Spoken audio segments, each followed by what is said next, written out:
વિદ્યાર્થી મિત્રો, chapter number 19 ઉત્સર્ગ પેદાશો અને તેનો નિકાલ. હવે એમાં આપણે વાત કરવાની છે મૂત્રપિંડના કાર્યનું નિયમન.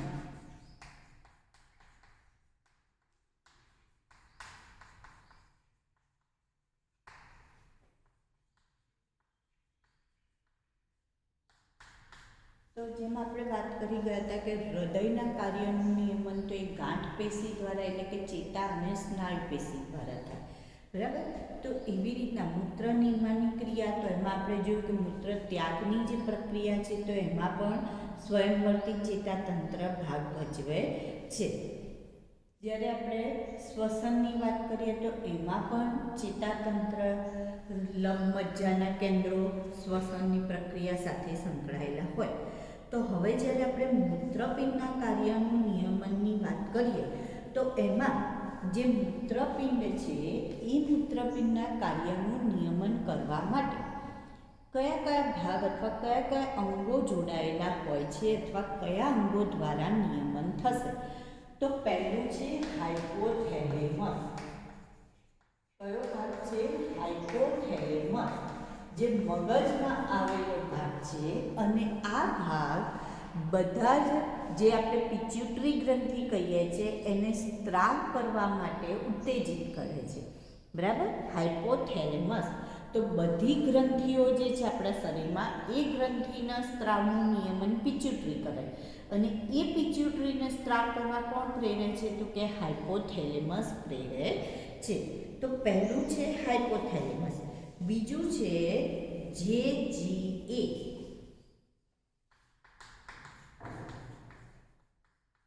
જેને કહેવાય જસ્ટા ગ્લોમેરુલર એપરેટસ. અને ત્રીજું આવશે હૃદય. તો આ ત્રણ એ મૂત્રપિંડના કાર્યનું નિયમન કરવાનું કામ કરે છે. હવે પહેલી વાત આપણે હાઇપોથેલેમસની કરીએ કે હાઇપોથેલેમસ કઈ રીતના કામ કરશે.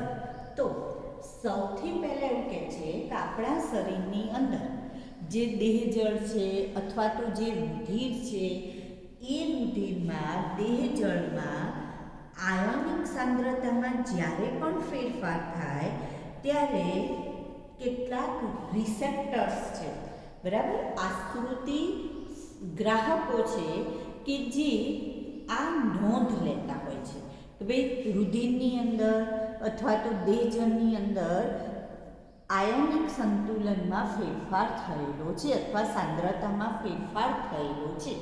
તો આવું જાણવા માટે શું આવેલું છે? તો કે આશ્રુતિગ્રાહીઓ આવેલા હોય છે. શું આવેલું છે? આશ્રુતિગ્રાહી. એવી જ રીતના જ્યારે શરીરમાંથી વધારે પાણીનો વ્યય થાય, ધારો કે આપણને ડાયરિયા થયા, અને ડાયરિયા થયા ત્યારે આપણા શરીરમાંથી બહુ બધું પાણી નીકળી જાય છે. તો શરીરમાંથી જ્યારે વધારે પાણીનો વ્યય થાય ત્યારે આવા આશ્રુતિગ્રાહકો અથવા આવા આશ્રુતિગ્રાહી, જેને હું રિસેપ્ટર કહું છું, એ સક્રિય બને છે. તો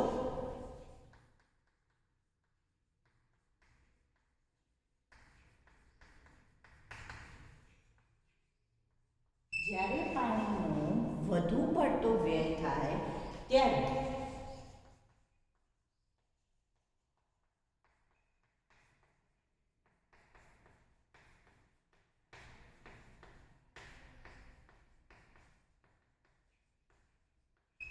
રિસેપ્ટર્સ કેવા બનશે? તો કે સક્રિય બને છે. કેવા બનશે? આશ્રુતિ સંવેદી કેન્દ્ર પણ એને કહેવામાં આવે છે. તો આ જે ઓસ્મો રિસેપ્ટર સેન્ટર્સ, તો એ કેવા બને છે? તો કે સક્રિય બને છે. હવે જેવા એ સક્રિય બનશે કે તરત જ એ હાઇપોથેલેમસને ADH નામના અંતઃસ્ત્રાવનો સ્ત્રાવ કરવા માટે પ્રેરે છે. તો આની અસર કોના પર થશે? હાઇપોથેલેમસ પર. એના કારણે હાઇપોથેલેમસ ADH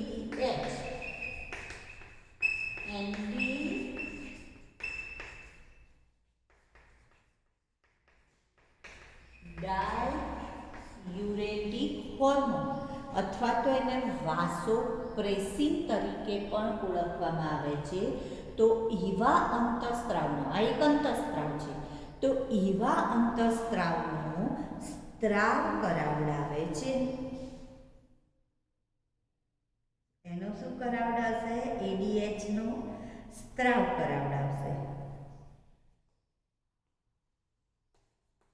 હવે જેવો ADH નો સ્ત્રાવ થશે એટલે ADH શું કરશે? તો કે જે પેલા નલિકાઓ છે, दूरस्थ गुजरा में भाग, निकटवर्ती गुजरा में भाग, હેલેનો પાસ, તો આ જે નલિકાઓ છે એ નલિકાઓમાંથી પાણીનું પુનઃ શોષણ કરશે.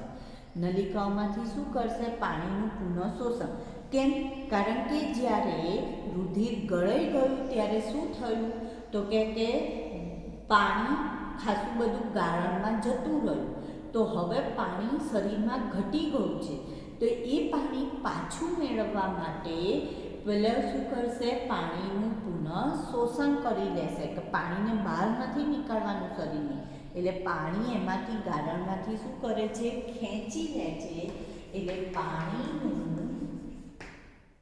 નલિકાઓમાં શું થાય છે? પુનઃ શોષણ થાય છે. તો શું થયું હતું? પાણીનો વધુ પડતો વ્યય થયો એટલે પાણીનું પ્રમાણ ઘટ્યું હતું. તો હવે જ્યારે પાણીનું પુનઃ શોષણ થશે એટલે પેલું જે પાણી ઘટી ગયું હતું એ ફરી પાછું શું થશે? પ્રમાણ લેવલ વધી જશે. બરાબર? મૂત્ર વૃદ્ધિ અવરોધાય છે. પાણીનું તો પુનઃ શોષણ કરશે, પણ સાથે સાથે શું કરશે? તો કે મૂત્ર વૃદ્ધિ અવરોધે. એનો મતલબ શું? કે વધારે વાર બાથરૂમ જવું પડે નહીં. વધારે વાર એવી વ્યક્તિને કે જેનામાં આ પ્રક્રિયા થતી હોય તો એને વધારે વાર બાથરૂમ નહીં જવું પડે. તો વધારે વાર બાથરૂમ ના જવું પડે એનો મતલબ એને મૂત્રનો ત્યાગ વારે વારે કરવાનો આવતો નથી. એટલે એટલું પાણી એના શરીરમાં શું રહે છે? સચવાયેલું રહે છે, જળવાયેલું રહેશે. તો મૂત્ર વૃદ્ધિ પણ અવરોધાશે. તો એનો મતલબ શું થયો? કે હવે પાણીનું પ્રમાણ વધ્યું એટલે દેહ જળમાં પાણીનું પ્રમાણ વધશે. દેહ જળમાં પાણીનું પ્રમાણ વધશે. હવે જેવું પાણીનું પ્રમાણ વધશે એટલે આ જે રિસેપ્ટર સક્રિય બન્યા હતા એ પાછા શું બની જશે? નિષ્ક્રિય બને છે.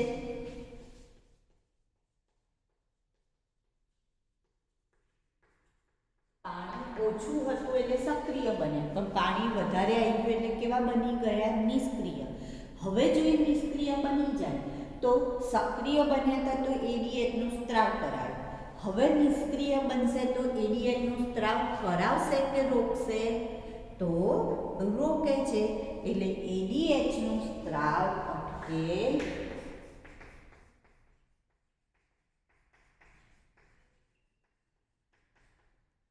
છે. અને આ રીતના મૂત્રપિંડના કાર્યનું શું થયું? નિયમન થશે. કે મૂત્રપિંડ વધારે મૂત્રનો ત્યાગ ના કરી દે, વધારે મૂત્રનું નિર્માણ ના કરી દે, એ ધ્યાન આ રીતના આખી પ્રક્રિયા થતી હોય છે.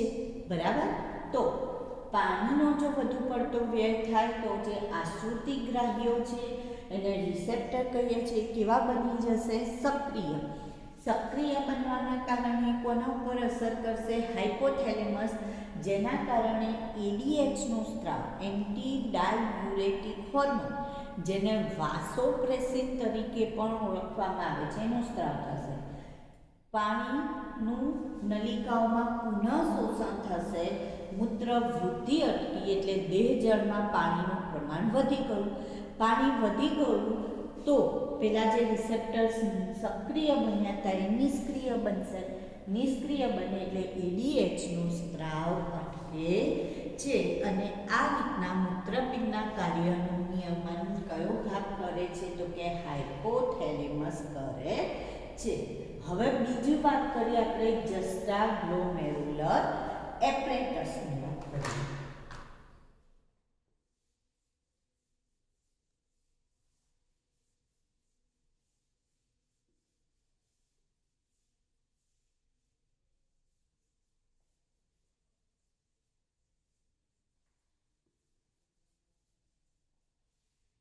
તો આજે જસ્ટા ગ્લોમેરુલર એપરેટસની વાત કરીએ તો એ જીએફઆરમાં ઘટાડો થવાના કારણે જીએફઆર શું છે?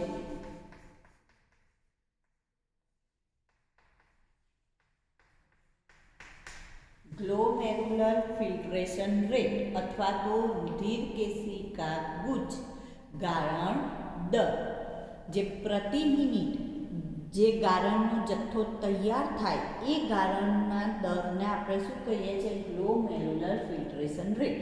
તો એનો મતલબ એ દરમાં શું થયો? ઘટાડો થયો. એટલે કે ગાળણની પ્રક્રિયામાં ઘટાડો થયો છે.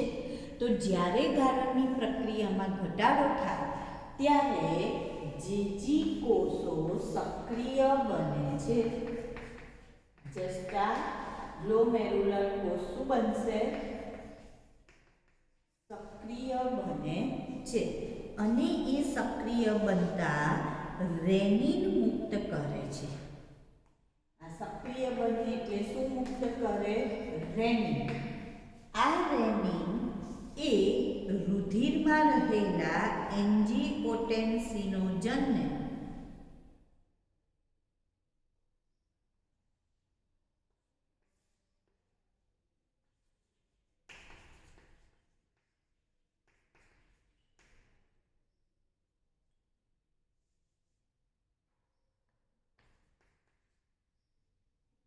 રુધિરમાં રહેલો રેનિન જે છે એ રુધિરમાં રહેલા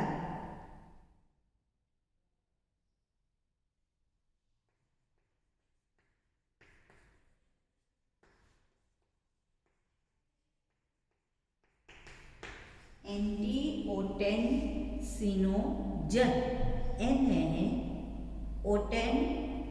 એન્જીઓટેન્સિન 1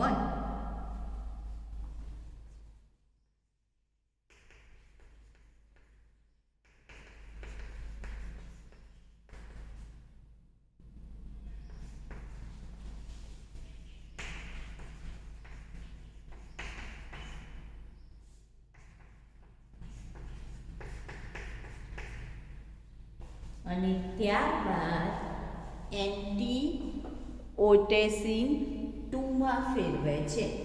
આ જે રેનિન બન્યો એ રેનિન શું કરે છે? તો કે રુધિરમાં રહેલા એન્ટીઓટેન્સિનોજન ને એન્જીઓટેન્સિન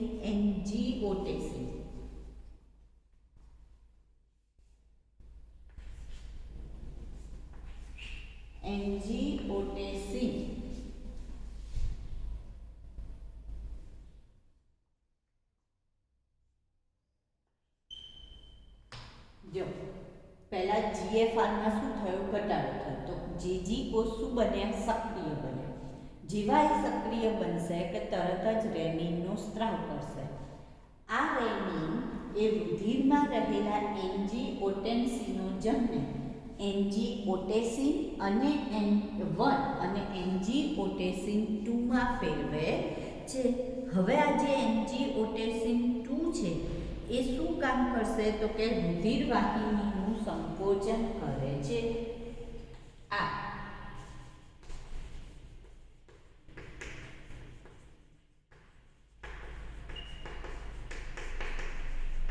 શું કરશે? એન્જીઓટેન્સિન 2 એ રુધિર વાહિનીનું સંકોચન કરશે. હવે જેવું રુધિર વાહિની સંકોચાશે એટલે રુધિર કેશિકા ગુચ્છમાં રુધિરનું દબાણમાં વધારો થશે અને એના કારણે જીએફઆરમાં શું થાય છે? વધારો થાય છે.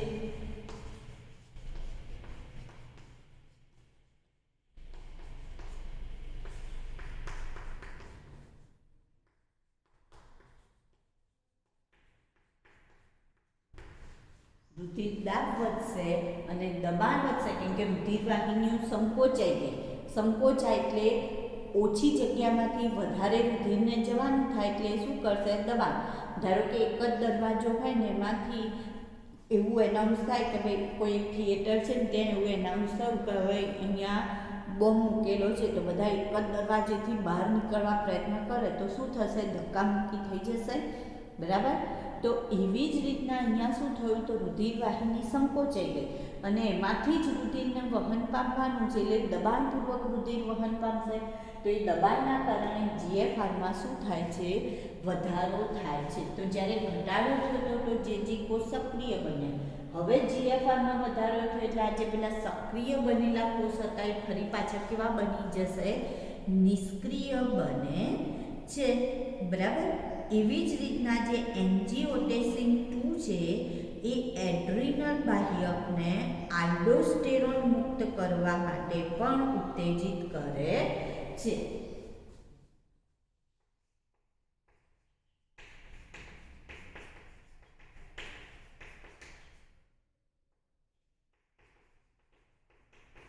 એડ્રિનલ ગ્રંથિમાંથી કયા અંતઃસ્ત્રાવનો સ્ત્રાવ કરાવશે, આલ્ડોસ્ટેરોનનો સ્ત્રાવ કરાવે છે. હવે આ જે આલ્ડોસ્ટેરોન છે એ શું કામ કરે છે, તો એ દૂરસ્થ ગુંજરામય ભાગમાં Na+ અને પાણીનું પુનઃશોષણ કરે છે.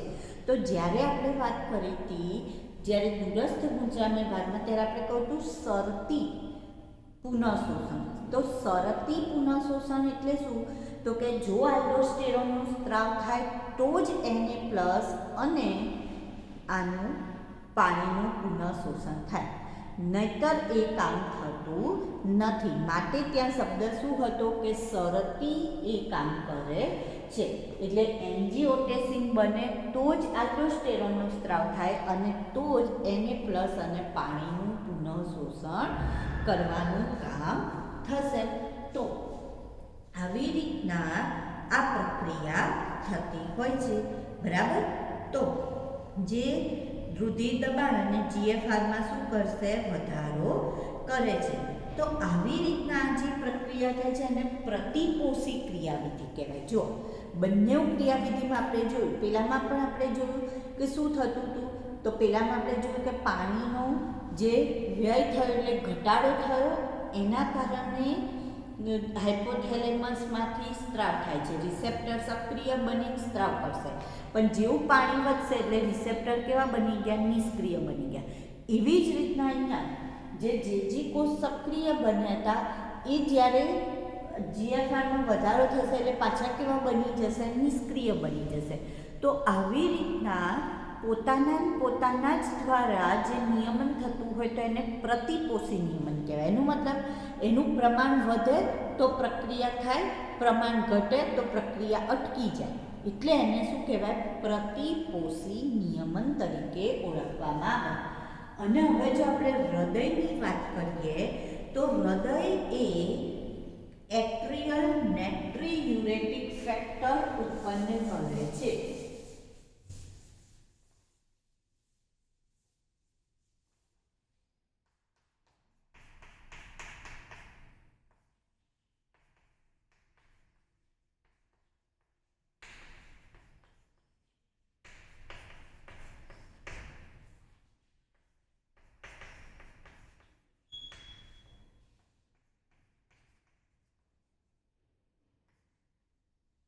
આવું એટ્રિયલ નાટ્રિયુરેટિક ફેક્ટર એ હૃદય જે છે એના કર્ણકમાં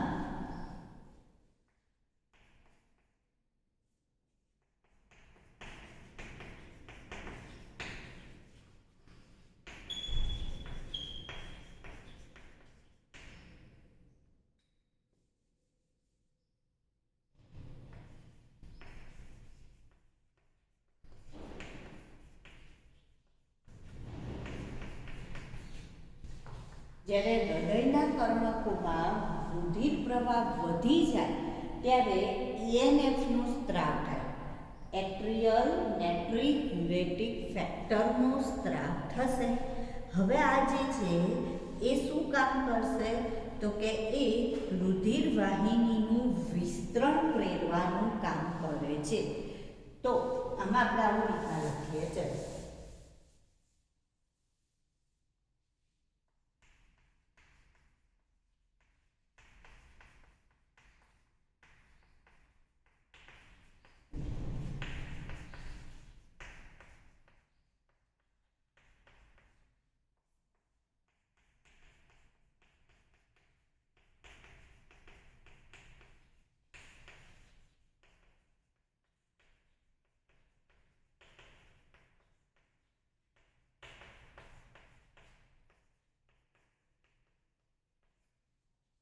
જ્યારે કર્ણકમાં રુધિર પ્રવાહ વધી જશે ત્યારે ENFનો સ્ત્રાવ થશે, જે રુધિર વાહિનીનું વિસ્તરણ પ્રેરે છે. સંકોચન નહીં, પણ શું પ્રેરશે? વિસ્તરણ પ્રેરશે. અને જ્યારે રુધિર વાહિનીનું વિસ્તરણ પ્રેરે એટલે રુધિર દબાણ ઘટે.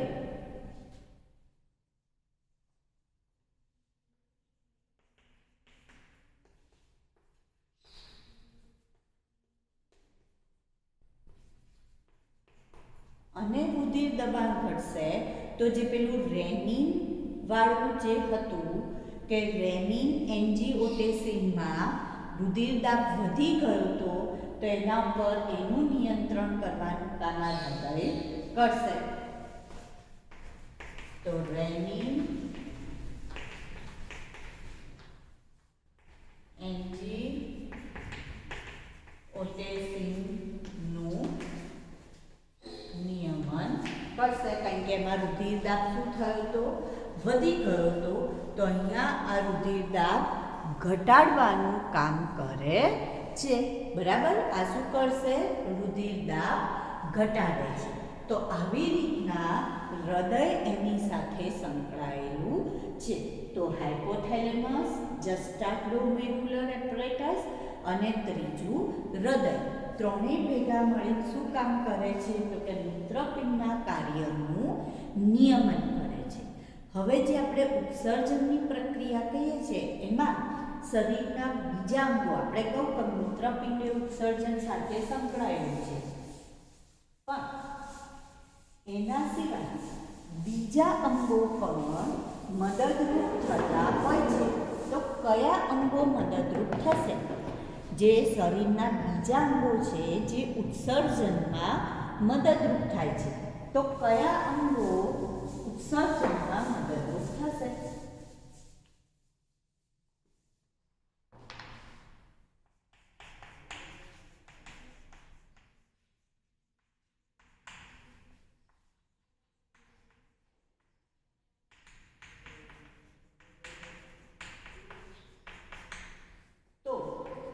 ઉત્સર્જનમાં જ્યારે અન્ય અંગોનો ફાળો જોઈએ તો એમાં સૌથી પહેલું આવશે ફેફસા. ફેફસા એમાં મદદરૂપ થાય છે. બીજું આવે છે, બીજું અંગ આવશે યકૃત.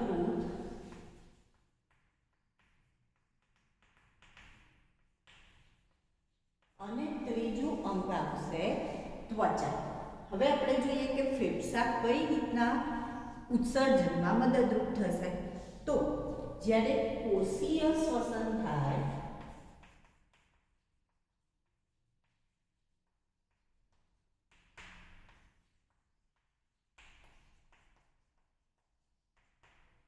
ત્યારે ઉચ્છ્વાસ દરમિયાન CO2 નિકાલ કરે છે અને પાણીની બાષ્પનો નિકાલ કરે છે.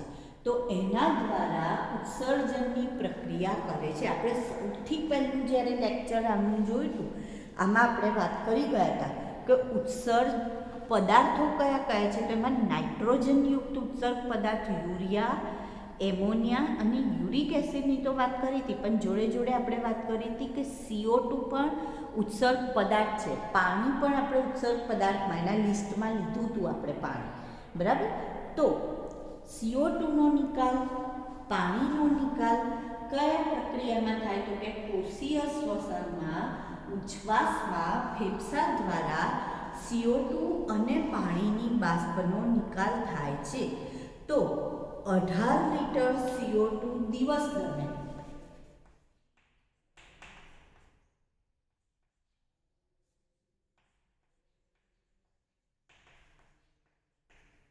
18 લીટર CO2 દિવસ દરમિયાન આપણે ત્યાગ કરીએ છીએ. વિચાર કરો, એક વ્યક્તિ એક દિવસમાં 18 લીટર CO2 ત્યાગ કરે છે. તો એવી આપણે કેટલી બધી જનતા છે?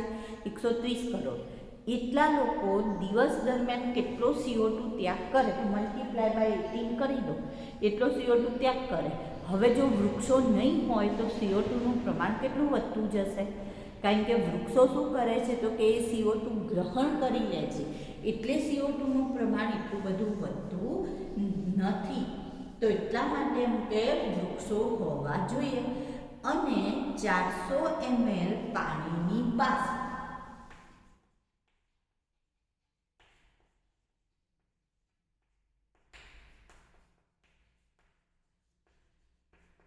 નો શું કરે છે તો કે નિકાલ કરે છે.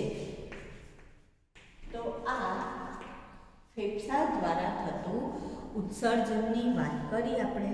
હવે જો યકૃતની વાત કરીએ તો યકૃત મોટામાં મોટી ગ્રંથિ ગણીએ છીએ આપણે, જે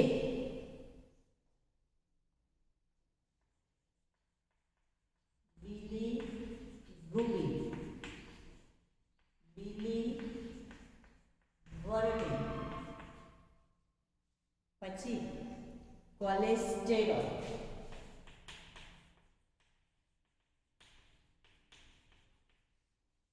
એની સાથે સાથે વિઘટિત સ્ટીરોઇડ અંતઃસ્ત્રાવ,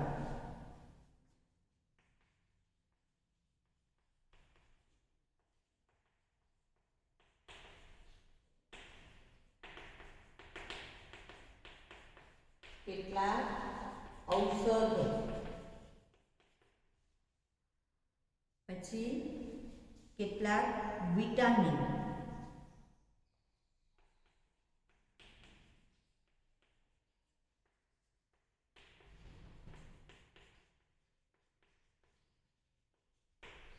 ધરાવતો પિત્ત રસનો સ્ત્રાવ કોણ કરે છે?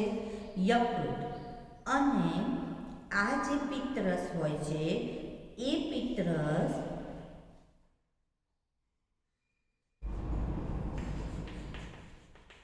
સ્ત્રાવ કરશે અને એમાંથી મોટા ભાગના ઘટકો મળ સાથે શું થાય છે? બહાર નીકળે છે.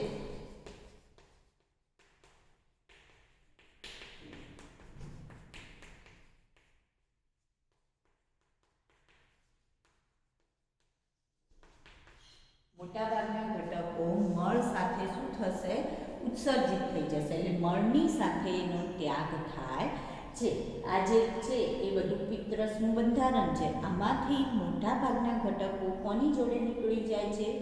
મળ સાથે શરીરની બહાર નીકળી જાય છે. કારણ કે આ કોઈ કામના હોતા નથી. જો એની જમાવટ થાય તો એ આપણને નુકસાન કરી શકે છે. અને ત્રીજું ત્વચા. તો ત્વચા જે છે એ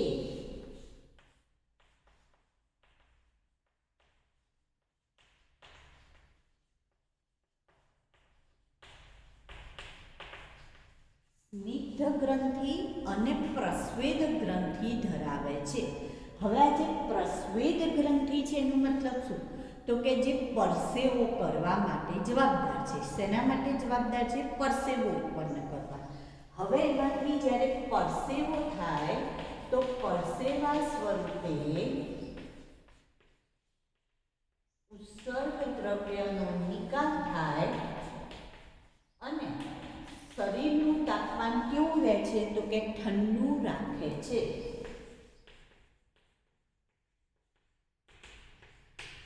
જ્યારે આપણને તાવ આવ્યો હોય, તમે જો પેરાસિટામોલ દવા લો અને પછી ઊંઘી જાઓ તો થોડી વારમાં આખું શરીર પરસેવો થઈ જશે અને જે તાવ હોય જતો રહેશે, ઠંડુ પડી જશે, શરીર ઠંડુ થઈ જાય.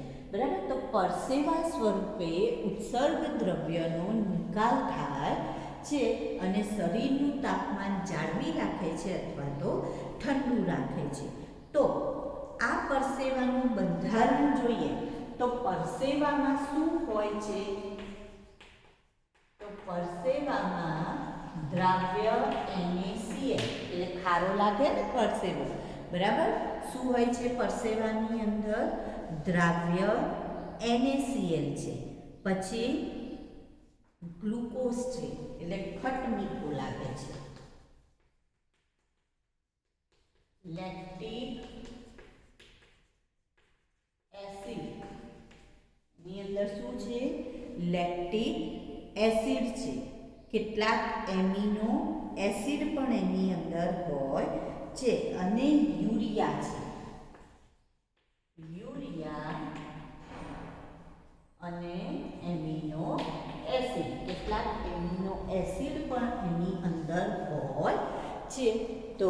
પરસેવામાં દ્રાવ્ય NaCl, કેટલાક amino acid, glucose, lactic acid અને યુરિયા મળે છે. તો આવી રીતના પરસેવા દ્વારા. હવે જો સ્નિગ્ધ ગ્રંથિની વાત કરીએ તો સ્નિગ્ધ ગ્રંથિમાં મીણ અથવા ત્વચાની નીચે આ સ્નિગ્ધ ગ્રંથિ છે જે ચિકાસ આપે છે, ઓઇલી કરે છે સ્કિનને, બરાબર, ચિકાસ આપવાનું કામ કરશે. તો એમાં જો આપણે વાત કરીએ તો એમાં સ્ટેરોલ, હાઇડ્રોકાર્બન અને મીણ